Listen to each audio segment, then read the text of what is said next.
কিরে তুই প্রতিদিনের মতো আজকে আইসস কাহিনী কইতে? আচ্ছা শুরু কর, কি কবি ক।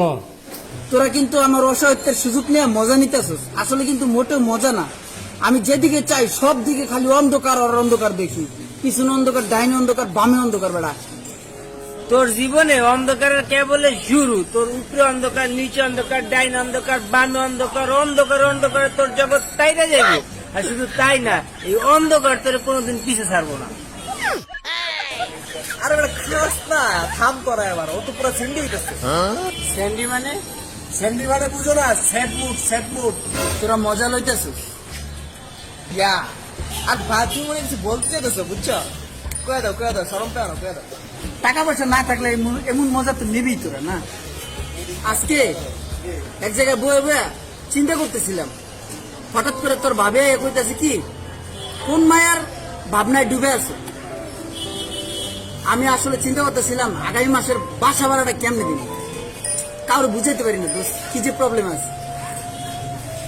আর টাকা পয়সা যখন না থাকে তখনই রোগ বালাই নানান পদের জিনিস দেখা পাতে দেয়, ঠিক আছে? আমার তো অবস্থা খুব খারাপ, আমি শুধু হাঁটতেও পারি না, এরকম মানে অসুস্থতা আমার ঘিরে ধরছে চারিপাশ থেকে, বুঝছো? কেন তোর না মাঝে মাঝে কইতে কইতে উড়িয়া ব্যাংকের টাহায় হেডা হে নাই? আরে ভাই, ওইটা উইরে উইরে আসে না, ওইটা আমার স্যালারির টাকা। টাকা তো আসে, কিন্তু টাকা আসার আগেই তো আমি খরচ করে ফেলাই, নানান জায়গায় খরচ, এত খরচ আমি আসলে মাথায় চাপ নিতে পারতেছি না, বুঝছো?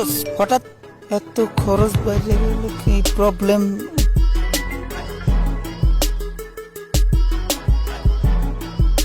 কিরে কি হইছে? ওর টাকা এসে ব্যাংকের থেকে। টাকার যে একটা পাওয়ার দোষ বুঝতেছি এখন, বুঝছো? শরীরটা পুরো গরম হয়ে গেছে।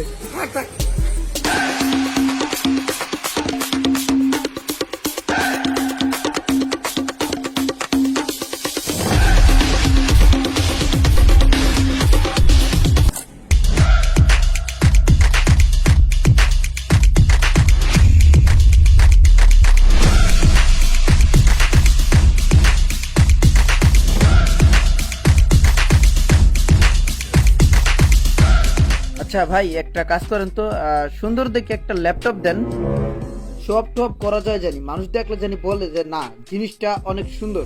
জি স্যার, আছে। এই ভাইয়াকে সুন্দর একটা ল্যাপটপ দেখাও তো।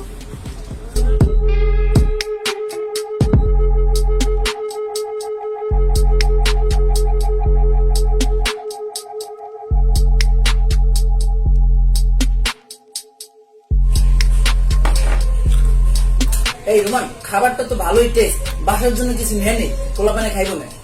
হ্যাঁ ওয়াটার। জি স্যার বলেন। তুমি এক কাজ করো, দুইটা চিকেন ফ্রাই পার্সেল করো। জি স্যার।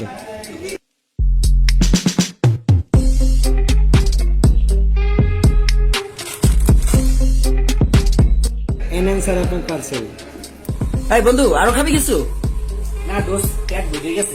আরো খাই। এই ওয়াটার, এই ভাইয়া টিস্যু দিয়েন তো।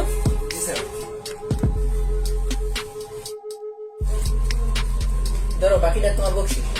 ওরে হালার ভালাই কতটি টাকা বকশিস দিছে রে। Thank you sir.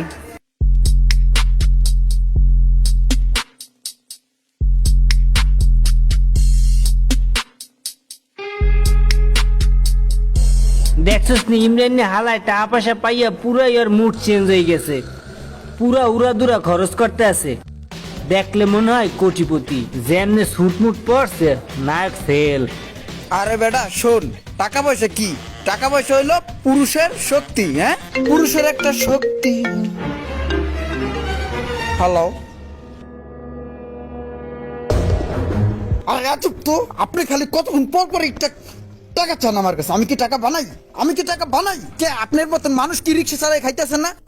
রিক্সা চালায় খাইতেছি না কে? আপনি কি একবার অচল হয়ে গেছেন? খালি ড্যান ড্যান করে ঘোরেন, কোনো কাম কাজ করতে পারেন না? আপনার এত টাকা লাগে কেন আমি বুঝি না। আর টাকা লাগে ঠিক আছে, মানে কোন রকম একটু টাকা লাগলে আপনি আমার ফোন দেন। এইটা কে আপনি কামাই করতে পারেন না? আপনার মতো কত মানুষ এখনো কামাই করে খায় না। আশ্চর্য কথাবার্তা। শোনেন, আপনার একটা কথা কই, একটা কাম কাজ করেন, বুঝছেন? এইভাবে ঘুরেন না। আমি আমার পরিবার নিয়ে অনেক প্রবলেমে আছি। রায়ন ফোন রায়ন, আর টাকা পয়সার লিগে আমার আর ফোন দিবেন না। টাকা পয়সা হলে আপনার আমি এমনি দিতে মানে রায়ন। আরে বেড়া খালি বাপে ফোন দা খালি টাকা চাই কেমন তোর ঠেকে ক আমি কেন টাকা বানাই বেড়া আচ্ছা শোন, তোর হাতে এটা কি? খাবার এটা কার জন্য নিছস? বাসায় আমার পোলাপানের জন্য নিয়ে যেতেছি। বাচ্চাদের জন্য নিছস, কারণ তুই বাপ। ঠিক এরকম করে একদিন তোর বাপেও তোর জন্য খাবার পার্সেল করে বাসায় নিয়ে গেছিল। অনেক কষ্ট কইরা তিল তিল কইরা তোর এই পর্যন্ত বড় করছে, ঠিক আছে? অনেক আশা নিয়ে বড় করছিল। সে এখন যেটা তোর কাছে চায় সেটা হলো তার প্রাপ্য, আর তোর দেওয়াটা দায়িত্ব। আজকে তুই তোর বাপের সাথে এরকম করতেছিস, কালকে তোর সন্তান তোর সাথে এরকম করবে।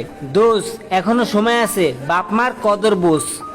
বুঝবি একদিন ঠিকই, কিন্তু সেদিন কোনো লাভ হবে না, কারণ সেদিন তোর বাপ মা থাকবে না। বাপ মা থাকতে বাপ মার কদর করা শেখ। বাবা মা থাকতে আমরা বুঝি না, যারা বাবা মা হারিয়েছে তারাই জানে বাবা মা কি। হাজারো লক্ষ কোটি টাকা দিলেও আর ফিরে আনা সম্ভব নয়। অনেক কষ্ট দিয়েছি মা, রাগের মাথায় কত কি বলেছি আব্বুকে, জানি না এ ভুলের ক্ষমা হবে কিনা।